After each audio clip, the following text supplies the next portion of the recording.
الله أكبر الله أكبر الله أكبر الله أكبر الله أكبر الله أكبر لا إله إلا الله لا إله إلا الله والله أكبر الله أكبر الله أكبر الله أكبر ولله الحمد. ولله الحمد. الحمد لله رب العالمين والصلاة والسلام على نبينا محمد صلى الله عليه وسلم وبعد. Les serviteurs d'Allah subhanahu wa ta'ala, louange à Allah Seigneur des mondes, que la paix et salut du Tout-Puissant soit sur notre prophète Muhammad sallallahu alayhi wa sallam, sur sa famille et sur ses compagnons. Allah subhanahu wa ta'ala dit dans le Saint-Coran, sourate 22, Al-Hajj, verset 32, il en est ainsi. Quiconque honore les rites sacrés d'Allah, cela procède assurément de la piété de cœur. Ô musulmans, c'est avec une profonde gratitude envers Allah que je m'adresse à vous pour ce sermon de Laylat al-Fitr. Par la grâce d'Allah, la croissance lunaire de l'Aïd a été observée et nous est parvenu porteur de bénédictions, de miséricorde et de pardon. Nous, voici ce matin sur le lieu de prière, dans la reconnaissance envers Dieu subhanahu wa ta'ala, autour du thème « Quel comportement adopter après le Ramadan ?» Chers frères et sœurs, nous remercions Allah de nous avoir permis d'atteindre ces jours bénis. Beaucoup parmi ceux qui étaient avec nous l'année dernière ne sont plus là aujourd'hui. Allah leur accorde le paradis. Ô Dieu, ô possesseur de sa majesté et d'honneur. La fête de Ramadan est un privilège, une opportunité, une miséricorde et un moment de recueillement. Le Ramadan est l'école où l'on apprend la discipline de l'âme, à maîtriser sa langue, à purifier son cœur. Le jeûne nous a enseigné la sincérité. La nuit du destin a été meilleure que 1000 mois. Profitons de ce bienfait pour régner avec le Saint-Coran, multiplier les prières et demander pardon à Allah subhanahu wa ta'ala. Si nous avons commis des erreurs, c'est le moment de revenir vers notre Seigneur avec un repentir sincère, Allah est pardonneur et miséricordieux. Chers fidèles, notre pays, la Côte d'Ivoire, a besoin de paix. Le monde a besoin de paix. Notre société a besoin de cohésion, d'unité et de vivre ensemble.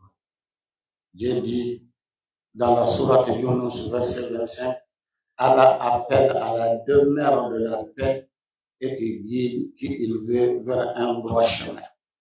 Cette fête doit être une fête d'apaisement. Évitons les conflits, évitons la division, évitons les paroles blessantes, notamment sur les réseaux sociaux. Le véritable musulman est celui dont les autres sont à l'abri de sa langue et de sa main. Que chacun de nous, à travers cette reconnaissance envers Allah, devienne un artisan de paix dans sa famille, dans son quartier, sur son lieu de travail. Que nos foyers soient des foyers de sérénité, que nos mosquées soient des lieux d'unité et que nos cœurs soient débarrassés de toute rancune. L'Aïd al-Fitr est aussi un moment de solidarité. Je lance un appel à tous les musulmans, à toutes les musulmanes. Soyons solidaires des familles en difficulté. Soutenons les veuves, les orphelins et les patients, pour ne pas dire les malades. Partageons nos biens et nos cœurs avec eux. Allah dit dans le Saint-Coran, sourate 3 Al-Imran, verset 110, vous êtes la meilleure communauté qu'on a fait surgir pour les hommes. Vous ordonnez le convenable, interdisez le blâmable et croyez à Allah.